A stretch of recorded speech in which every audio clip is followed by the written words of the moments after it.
Hey, everybody, it's Jeff Hansen. We're back. We're talking BYU UCF. It's a day later. BYU had a stress-free game against the Knights. Final score, 37-24. It really wasn't that close either. The UCF picked up a couple of garbage time touchdowns late in the fourth quarter with a backup quarterback in the game and really their fourth-string quarterback in the game that made it look a little bit closer than it really was. But BYU was in control of that game, really early on. They got control, but really from halftime on, Chase Roberts gets a big, long touchdown catch right before the half. BYU goes into the half 24-10. It was cruise control from then on out. BYU had this game pretty well the entire game. So hats off to the Cougars. A lot of things I want to talk about. But before we do, 2 weeks. It's a fortnight. It's rivalry fortnight. We're here 2 weeks before the big game against Utah. And look, Utah has looked awful. Objectively speaking, they have looked awful. The defense is a little bit shakier than they normally are, especially against the run. But that's still a good Utah defense. Maybe not a great Utah defense, but a good Utah defense. But that offense, anemic, awful, terrible, horrible, it's been all of those things.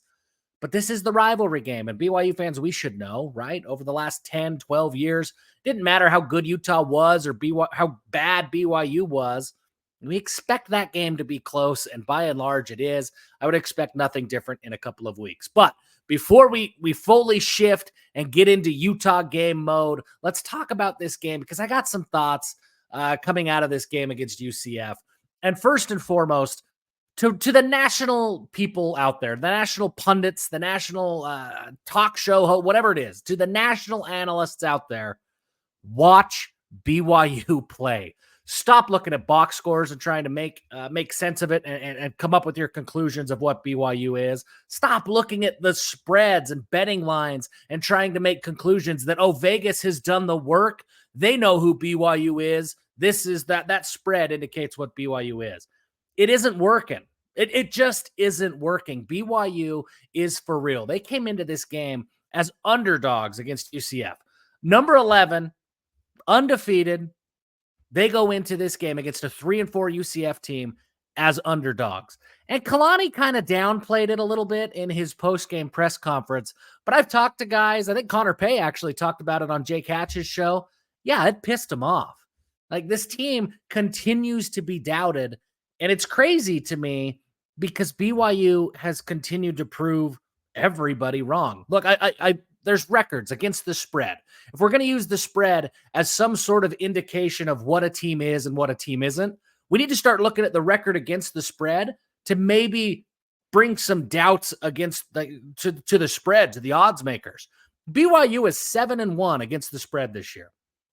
So whatever Vegas thinks, they've got it wrong. They've got it wrong 87.5% of the time. So why do we continue? Somebody who has got it wrong 87.5% of the time, why are we looking at that and saying, hey, they know what BYU is? That's crazy to me. That's just crazy to me. There's only 2 teams that are at 7-1 or better against the spread this year. And you know who they are? It's BYU and it's Indiana. Well, 2 teams in addition to BYU. BYU, Indiana, who's also proved everybody wrong all year, and Army, who also has proved everybody wrong all year. At this point in the season, we don't need to look at metrics that look at the past to dictate what is good today. Anybody who watches Indiana play knows that Indiana is for real. Does that mean they're going to win a national championship? I have no idea, but they're for real.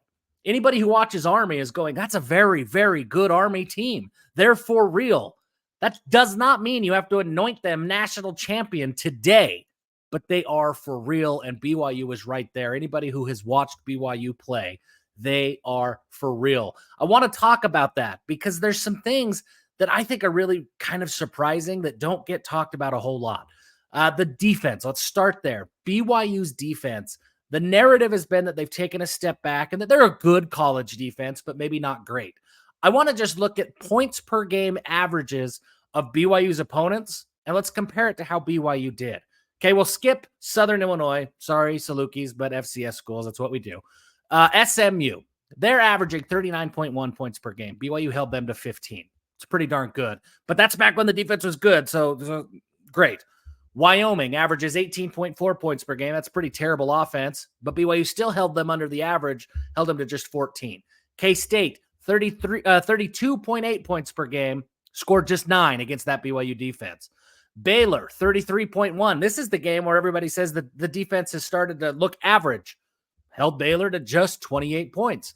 Arizona, 23.4 points per game, only scored 19 against BYU. Oklahoma State is the one game, right? The one game where the defense let the other team outperform their average. Oklahoma State averages 30.5 points per game, scored 35 against BYU. And now finally UCF, they're scoring a lot. Look, that team isn't great, but that's a pretty darn good offense. They're scoring 30.4 points per game.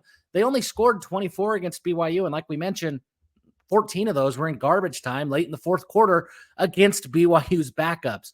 I don't think this defense has taken a step back. I think this defense just continues to get overlooked. They've played better offenses. They played unreal against K-State. So yeah, maybe they haven't lived up to that metric, but that was an unreal defensive performance. But by and large, this defense is doing exactly what they have done all year long, and that is hold teams to about a touchdown below their average. It's what they're doing. Against UCF, let's just dig a little bit deeper. That offense averages 454 yards per game, scored just, holy cow. They averaged 454 yards per game. They gained just 379. They averaged 267.9 rush yards per game. And even though RJ Harvey got loose for a 55-yard score, they only gained 181 yards per ground. 181 yards on the ground in that game against BYU. The defense held UCF in check. They took what UCF does best, that rushing attack, and they completely shut it down. Ja'Curry Brown had 154 yards on the ground against Arizona State. He had 9 against BYU. Okay, this defense hasn't taken some dramatic step back, and now they're average. And if you watch them play, watch the tape, this defense is very, very good. Now, you can make the same argument on the offensive side of the ball, that the offense has been a lot better all year than I think what we expected them to be, and they are scoring more than the average team does against their opponents. SMU's the exception. SMU's given up 21.5 points per game. BYU only scored 18. But beyond that, the offense is getting the best of their opponents' averages. Wyoming gives up 30. BYU scored 34. K-State gives up 21. BYU scored 38. Even if you take away 14 points because of special teams and a pick six, right? And that's what you do. They still scored 24 points. That's better than what K-State generally gives up. Baylor gives up 25.9. BYU scored 34. Arizona gives up 28. BYU scored 41. Oklahoma State gives up just under 30. BYU scored 38. And UCF, they give up 27 points per game, and BYU scored 37 points yesterday against the Knights. This team is a well-rounded team. I mean, look, you go 7-1 against the spread. You continue to just impress. It doesn't matter who you play. You hold them below their season average on offense, and then you score more than the season average allowed against those defenses. What more can this team do? Now, I know what everybody's going to say. Everybody is going to say, just keep winning. And that's true. And so long as BYU continues to win games, none of this matters. If BYU can finish out the season, they get to 12-0, they win the Big 12 title game, obviously none of this matters. BYU is going to be playoff bound. If they slip up once, if they finish 11-1, all of these things are going to come to fruition. All of these things are going to be talked about. All of this stuff at a national level about how BYU isn't great because Vegas says that they're not, or BYU isn't great because of fluky plays. All of that's going to come to the front of the conversation. We're going to have to address it. So that's my plea to everybody who doubts BYU right now. Watch the tape. Watch a full 60 minutes. This is a well-rounded football team. They play well on offense, defense, and special teams. They play complementary football. Kalani Sitake, he doesn't want to give up points. He's going to be frustrated, and there's going to be that film room's not going to be great when he looks at those fourth quarter touchdowns that UCF scored. He's not going to be happy about it, but he's also not going to lose any sleep because his team gave up some touchdowns while playing backups. Okay, backups were in the game. Guys who are young, freshmen, getting reps and building for the future. if you watch the games, not just the box scores and the analytics, if you watch the games, this BYU defense is deep. This BYU offense has weapons everywhere. We saw more Cody Hagan against UCF than we've seen all year long. We saw a lot of JoJo Phillips. Look, Parker Kingston got in on the action more than he normally does. This team is deep, and they are tapping into that depth of late. They're keeping guys fresh. And if there are injuries, BYU seems pretty well equipped because of what they have done all year long to withstand those injuries and keep moving forward. This is a very good football team, and it's time for people to start taking notice. And I just don't know what more BYU can do. They've won on national levels. They've beaten ranked teams. They've won on the road. They outperform the spread. They do all these things, and it will matter. It will matter if BYU slips up. As long as they go undefeated, it doesn't matter. But if they don't, BYU is going to have to, they're going to have to market themselves. They're going to have to, this conversation is going to have to change. So watch the tape. Anybody who hasn't watched the tape, watch BYU play, watch that game against UCF, and you're going to see a team that was in control from the opening kickoff and never looked back and really never faltered all along the way. BYU dominated that game from start to finish on the road in Florida, across country, 2 time zones, all those things did not faze BYU at all. They controlled that game from the jump.